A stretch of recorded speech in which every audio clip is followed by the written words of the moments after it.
I'm Past Paper Guy. I am going to be solving this A-Level Physics Paper 2 from AQA 2017. I'm going to be doing it question by question, everything that you would need to write down in an exam. I'll show you what to do. If you find this video useful, then please like it and share it with your colleagues who are also studying physics. Right, without further ado, we'll push on. Okay. So, section A, we have a number of key assumptions when explaining the behaviour of a kinetic theory model of gas. State one assumption about the size of the molecule. So, it's a very specific assumption here. You need to know all the assumptions off by heart. And the size of the molecules one is the molecules are much smaller than the distances between them. So, the molecules are much smaller than the distance between them. Okay, so molecules are small, that's the assumption. Right, then we have this graph of a process which is compressing this and then compressing it further down like this, and this one the pressure is increasing. So let's move on to the rest of the question. Okay, so 1.2, we find the number of molecules trapped in the cylinder from situation A. So we're going to use PV is equal to nRT. We need to rearrange for n. N is equal to PV over RT. We just read off the values from the graph. The pressure is 1 times 10 to the 5. The volume is 0.7 times 10 to the minus 3. Divide that by R, which is 8.31. That's on your formula sheet. And times that by the temperature, 27 degrees C is equal to 300 Kelvin. There's Avogadro's, the molar gas constant, 8.3. So that's 300 goes there for the initial temperature at this point here. Then we need to just work that out. So we have 1 times 10 to the 5 times by 0.7 times 10 to the minus 3 divided by 8.31 and then divide that by 300. And we get that many moles. So N is equal to 0.028078 moles. So the number of molecules is equal to the number of moles times by Avogadro's number, which is a big number. There it is. So it's equal to that times by 6.02. Don't do what I've just done and go off the edge of the page in your exam, please. So we need to times that by 6.02 times 10 to the 23 gives us, it's round that. So that's 1.7 times 10 to the 22 molecules. 2SF for that one. Calculate the change in temperature during this compression here. Right. The gas is being compressed, but the pressure is staying the same, which means that the gas is actually going to cool down. If you think about your isotherms like that, you're going from that one to that one like so. So the gas is going to cool down. So we're going to use PV equals nRT again, and we're going to take all the things which are constant, so that's pressure is constant, number of molecules is constant, and the gas constant is constant, and I'm going to put all of the things which aren't constant on the right hand side. So all that's constant, all that is not constant. So that means that T1 or TA over VA is equal to TB over VB. Rearrange to get TB, and we get TB is equal to TA VB over VA. Put in the values. The initial temperature is 300. And then we want to times by the original. No, we don't. We want to times by the volume at B, 0.5. You can put the units in here, but all the units are going to cancel, so we don't need really to put them in. So we've got 300 times by 0.5 divided by 0.7 gives us 214 Kelvin. So the change in temperature is 300, take away that is 86 Kelvin to 2SF. Deduce whether the temperature of the gas changes during the compression from B to C. So we need to work out if this is going to change. Right. Okay. So let us think about, we're going to use PV equals nRT again. Now these two are definitely constant. This may or may not be constant. We'll find out in a moment.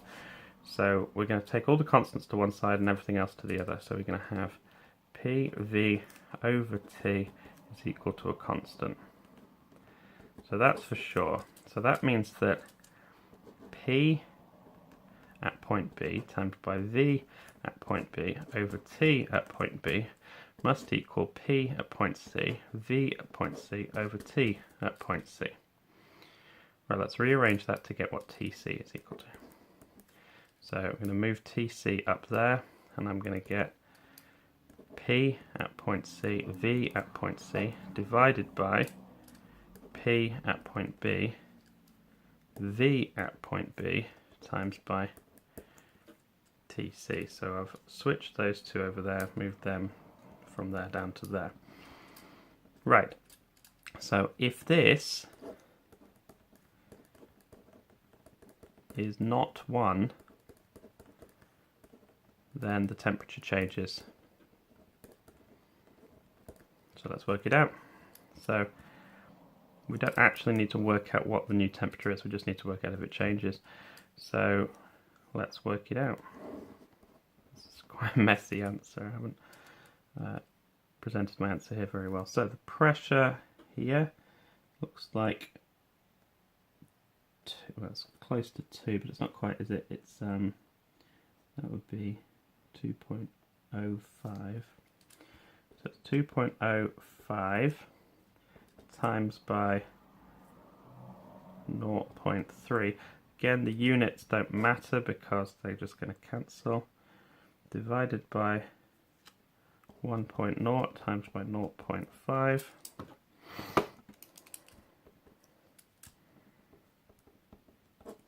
So the units are just going to cancel on each of these.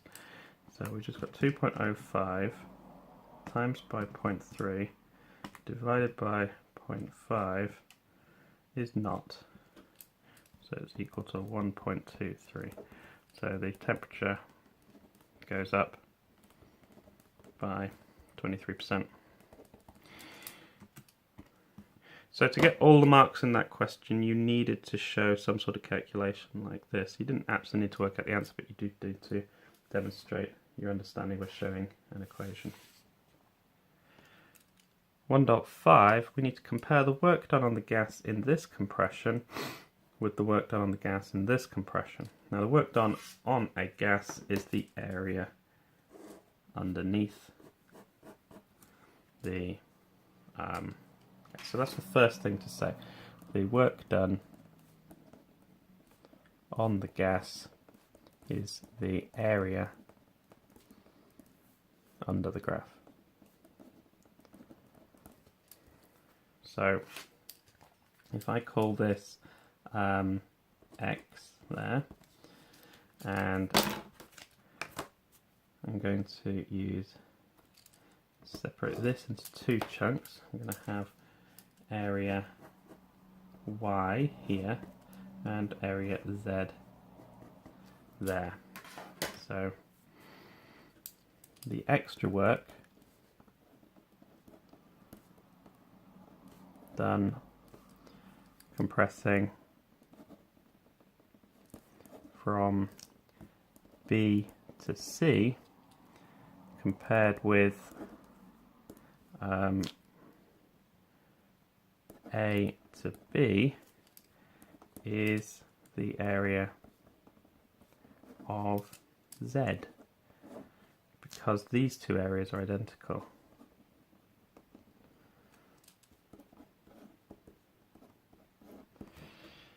Right. So we can be more specific than that. We can actually work it out. So let's work out what area X is. So X is equal to delta PV. So we need to just do 1.0 times 10 to the 5 times by the difference between that and that is 0.2 times 10 to the minus 3, which is equal to, work that out.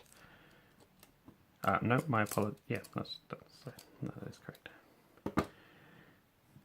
1 times 10 to the 5 times by 0.2 times 10 to the minus 3 is equal to 20 joules.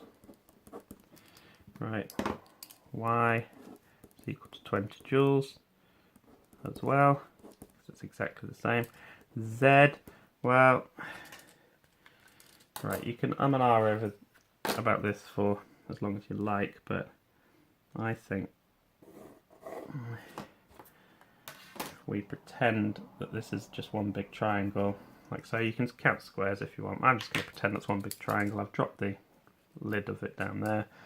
Equals area, or it's approximately equal to area of the triangle, which is a half times by the base, which is 0.2 times 10 to the minus 3 times by the height, which is 1 times 10 to the 5.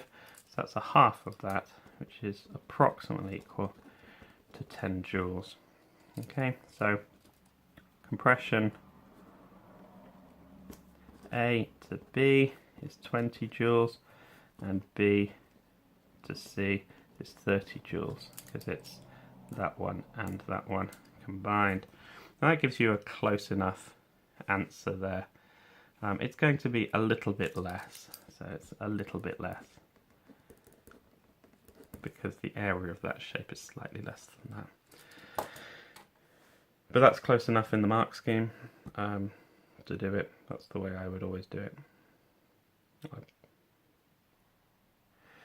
Okay, here we have one of the set practicals. You should have done this practical as part of your practical endorsement. And we're passing a current through a wire, and we're measuring this arrangement here, F equals BIL. Right, so the first thing to realise is that the thing has been reset to 0, and when it increases, then that means it increases with a positive value on the grams here, a positive value. If that gains a positive value, then that means that the yoke with the magnets on here is pushing downwards. If the yoke is pushing downwards, the force on the wire must be equal and opposite, Newton's third law. So that must be pushing upwards. So it's vertically upwards here. People often get Newton's third law wrong. Remember, with Newton's third law, the forces are always acting on different objects. So this is a sidetrack, but if you have an object like this and you say it's got its weight and it's got a reaction force, that's not a demonstration of Newton's third law, because those two forces are acting on the same object. The opposite of Newton's third law of this weight is the force on the centre of the Earth being pulled up. Well, I've drawn that off the bottom of the page. The force of the centre of the Earth being pulled upwards there. Okay, so sidetrack is done. Right, label on which side we've got the North and the South Pole. So for that we're going to need to use Fleming's left-hand rule. So there's my left hand. I need to draw on the current. The current goes from the positive to the negative, so the current's going that way. So the easiest way to do this in an exam is to turn the paper rather than trying to break your wrist. So we've got the thrust is going upwards there, the current is going that way, so the field lines must be pointing in that direction there. So field lines are going from there to there, which means that this must be a north pole and this must be a south pole. Keep moving the paper. Okay, so we've done that one. Define a Tesla. This is one of the definitions you need to know off by heart. It is the magnetic flux density that gives a force of exactly 1 Newton when a current of 1 amp flows through 1 meter of wire.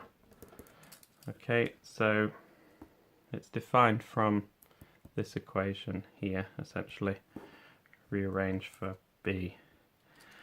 The magnets are this long, current that, electronic balance that. This is using F equals BIL. So we rearrange that to get B equals F over I times by L.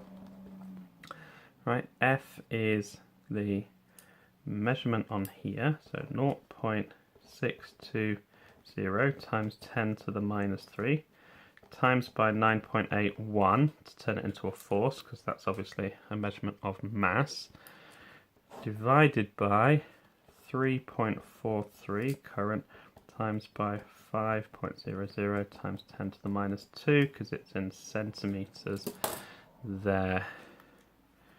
So we just shove that in the calculator. Minus 3 times 9.81 divided by 3.43 divided by 0.05 gives us this here, which is equal to 35.4647. So that's 3 sig fig, 3 sig fig, 3 sig fig, everything's 3 sig fig, so we 5.5 Tesla to 3 SF. That's not right, is it? Times 10 to the minus 3. That's better. Okay, relatively straightforward question. Relies on you knowing this experiment. So you must learn your standard experiments. They will come up. So here we have a cyclotron, a standard object which you should know how it works. It's a sort of case study that you're expected to know. The particle is accelerated as it jumps the gaps because there is an electric field accelerating it, and then it's just kept in circular motion until it goes around to there, and then it's sped up again, and each time it's sped up the radius increases, and it goes around lots and lots of times until it shoots out there. Why is it not possible for the magnetic field to alter the speed? Well, a magnetic field, the force is always perpendicular to the direction of motion, which means that you will never have a component of acceleration in the direction of the speed, so you'll never speed it up or slow it down. So the force is always at 90 degrees to the velocity. So there is never a component of acceleration in the direction of the velocity. Yep, it's always at 90 degrees, so it'll never speed up. Okay, this one, derive an expression to show the time taken is independent of the radius on the semicircular path. So we're going to use F is equal to BQV, so that's the force that is generated as one of these particles is going there, see, but that's also going to be equal to the centripetal force, which is mv squared over r, like so. So that is the resultant force and that there is the centripetal force. And of course the resultant force from the magnetic field is what provides the centripetal force. So those two are equivalent. So that can cancel with that, rearrange for V, and we get V is equal to BQR over M. Right, we still haven't managed to get rid of this R, but we have not finished yet. Velocity is equal to distance divided by time. Velocity is equal to displacement divided by time, but speed going round the circular path, we can have that the average speed is just the distance around a circular path divided by time. So we can write here that the distance is going to be pi r to get all the way around half a circle. So we're going to rearrange this to get t. So the t to go halfway is going to be the distance divided by the velocity. So t to do half a loop is equal to the distance it has to go, which is pi r, divided by the velocity, which is all this. So if we're dividing by it, we need to flip it over. So we get BQR on the bottom and M on the top.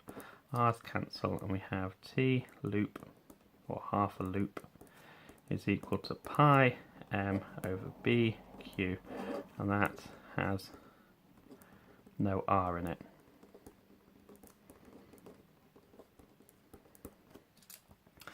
Okay, question 3.3. We're going to use this expression here to find the velocity. So we're just going to have velocity equals BQR over M, and we just put in values. So we've got 0.44 Tesla for B. It's a proton, so it's 1.6 times 10 to the minus 19 in charge. The radius is 0.55 divided by the mass is 1.67 times 10 to the minus 27. Those numbers are on your formula sheet there, and there. We just solve that. Now 0.44 times by 1.6 times 10 to the minus 19 times by 0.55 divided by 1.67 times 10 to the minus 27 gives us 23.1856 times 10 to the 6. So that's two significant figures, so we can do this to 23 times 10 to the 6 meters per second 2SF.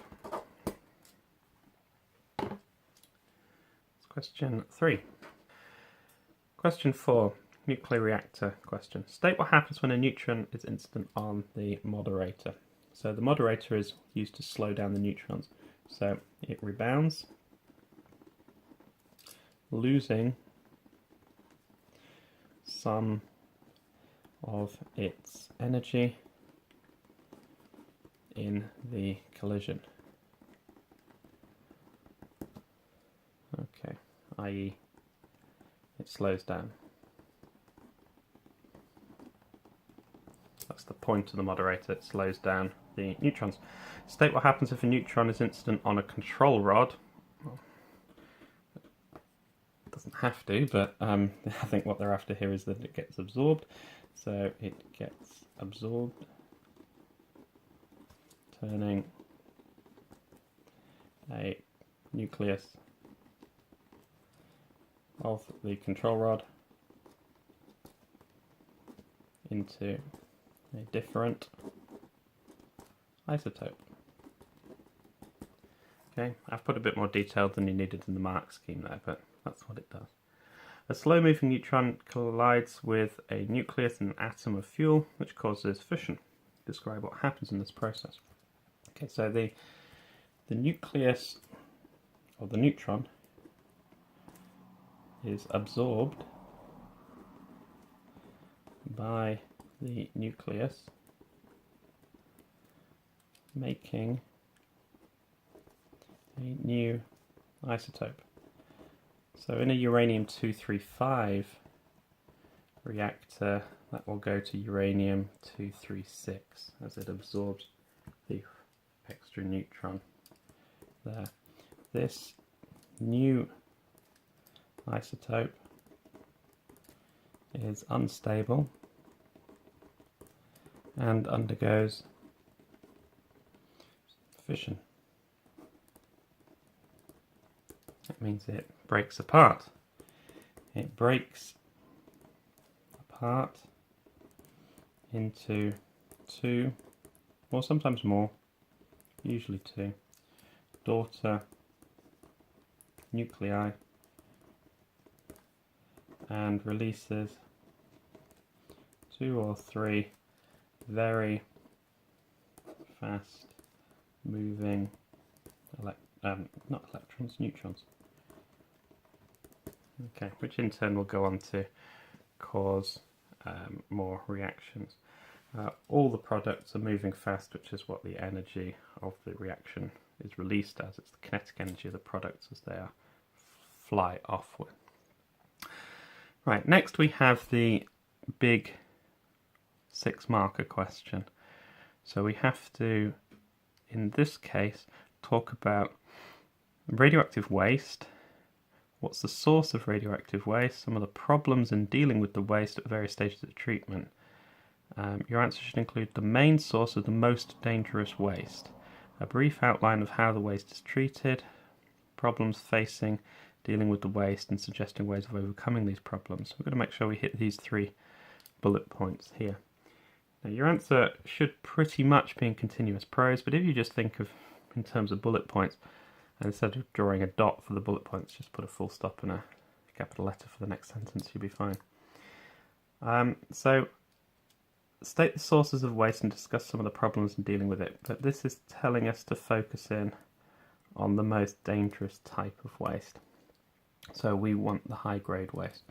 So the most dangerous waste is the high-grade nuclear waste, which comes from the spent fuel rods from the reactor. So the fuel rods go into the reactor about 5 or 6 years later. They get removed, and those fuel rods are incredibly radioactive. They're filled with all sorts of these fission products and all sorts of other things as well. Right. This waste is very radioactive. What does that mean? That means it's going to be producing dangerous ionizing radiation. So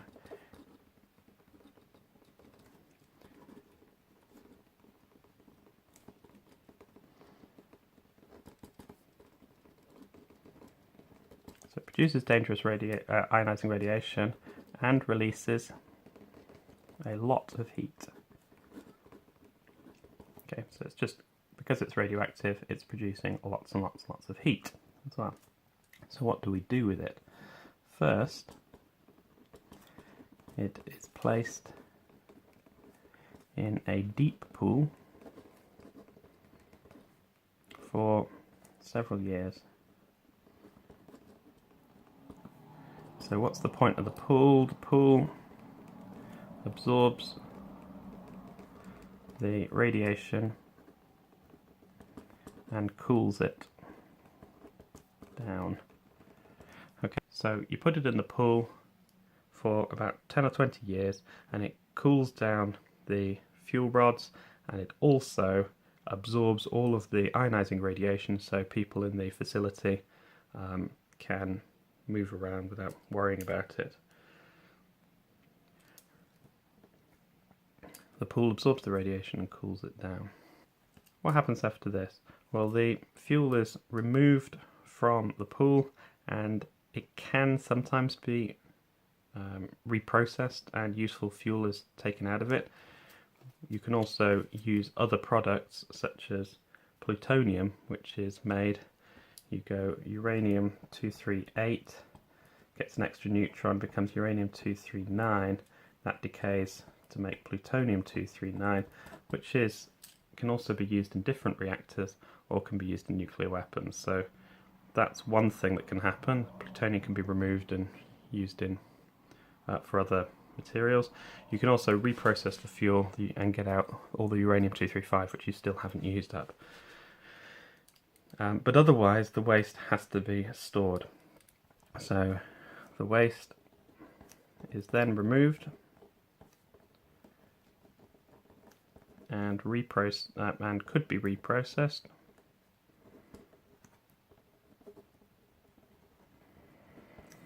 The rest is vitrified. That means encased in glass, turned into glass. This is so that nothing leaks out. So nothing leaks out, and encased in steel barrels and buried deep, and they really want the word deep there, underground, for a long time. Okay, it's going to take hundreds if not thousands of years for the radioactivity to decay to background levels, so you need to bury it for a long time. So in that case you need to bury it somewhere where there are no earthquakes, in a place where there are no earthquakes. Okay, so I think we've covered everything. We've talked about how it's treated, we've talked about what the most dangerous type of waste is up here, and we've talked about various problems and suggested ways of overcoming them. We vitrify it, we bury it deep underground, we put it in somewhere where there are no earthquakes. So you can go into more detail. There are lots of different things that you could say on a question like this, but I think that's probably enough. My suggestion for questions like this is to try and get 4 or 5 marks and then move on, because other marks are usually easier to get. You could easily spend twice as long on this question and still only earn maybe 1 more mark, and that's not really an efficient use of your time in the exam unless you've got loads of time at the end.